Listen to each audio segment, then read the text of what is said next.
following story is meant for a general audience. I repeat, this video is for general audiences, not strictly kids. So fuck off!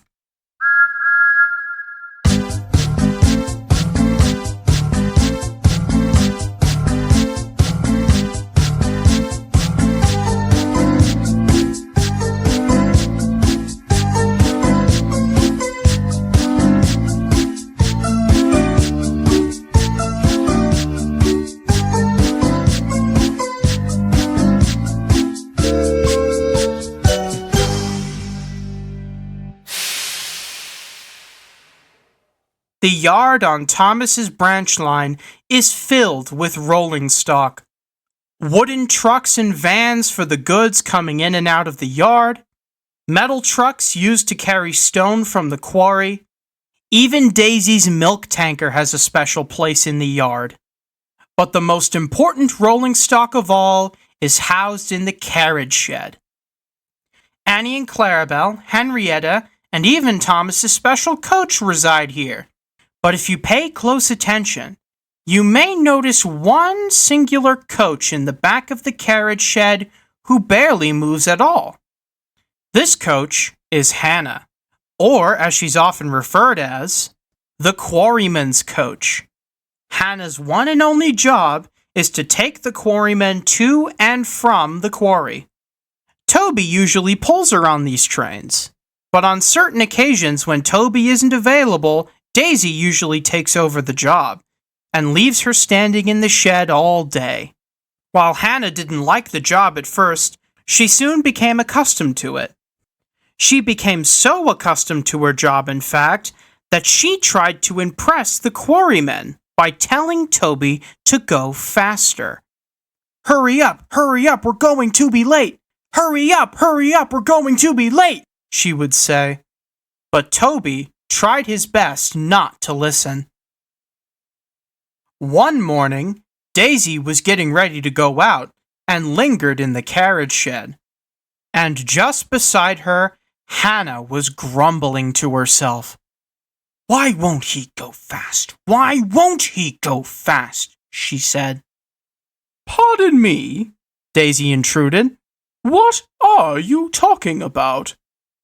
"It's Toby," Hannah replied. "I keep telling him to go fast, but he doesn't listen. Doesn't he know we could be late?" Daisy quickly interjected. "The quarrymen don't care if they're late. All they care about is that they actually get to do their job that day. Why do you think you stay in the carriage shed during the winter?" I don't know." "It's because," Daisy said, "the winter time is the only time of the year they get to spend with their families. The quarrymen work to provide. If they really did care about the timetable so much, then they would be working at the quarry the entire year." Hannah could tell that Daisy was telling the truth. "But still," she said, "I wish Toby would go faster. It would make the job easier." "I used to think so, but not anymore." And Daisy quietly buzzed away. Soon enough, the sun was setting over the horizon, and the engines were in their sheds. Thomas was already fast asleep, Percy was starting to doze off, and Toby's fire had just been put out. "Feeling good, old boy?" his fireman said. "Mostly. That heavy stone train did take a toll on my brakes." "Don't worry," his fireman reassured him. "We'll check them at Crovan's Gate in the morning. Good night, Toby." Hannah, who had overheard the conversation, couldn't help but smile. "This is my chance," she said to herself. When the morning came, Toby was the first to be fired up. He coupled up to Hannah and headed down the branch line towards Natford Station. Both of them sat at the platform for hours, waiting and waiting for the quarrymen to arrive. But soon enough, they did. The guard soon blew his whistle, Toby rang his bell, and they departed the station. While Thomas's branch line was a slow incline uphill, there was one section of the line past Dryaw that dipped down into the valley again and then started the eventual slow incline. And because Toby's journey was non-stop, Hannah knew exactly what to do once they passed Dryaw. Just when Toby was about to descend the crest of the hill with Tory Wreck in the distance, Hannah gave a great heave. Just afterwards, a loud snap echoed through the air, and Toby slowly descended the hill. But then he picked up speed, and he went faster and faster.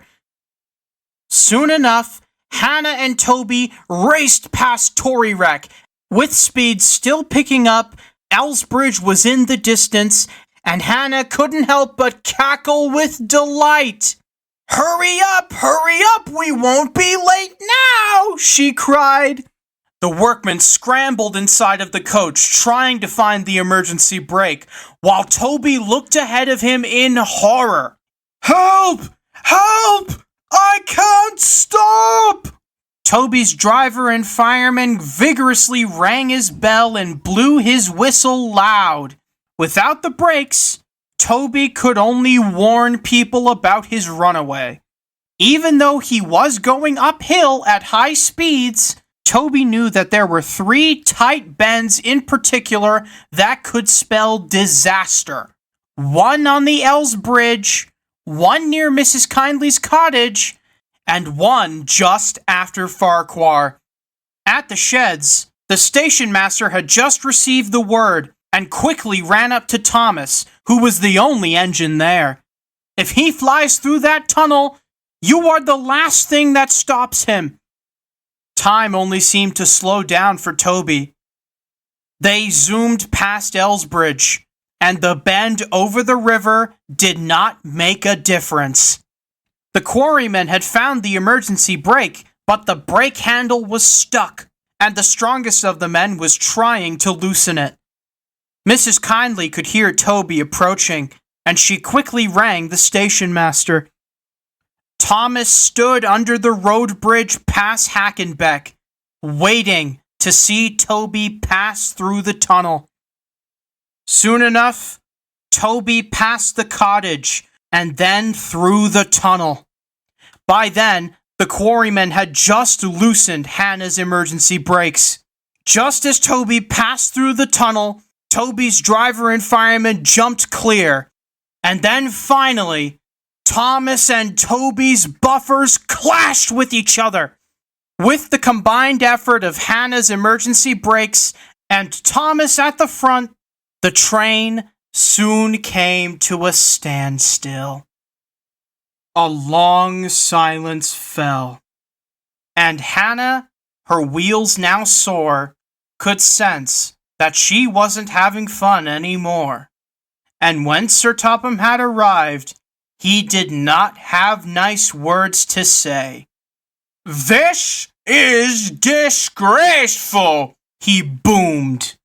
"Not only did you endanger the lives of your quarrymen, but you also risked severely damaging 2 of my engines. Luckily, this severe accident was prevented.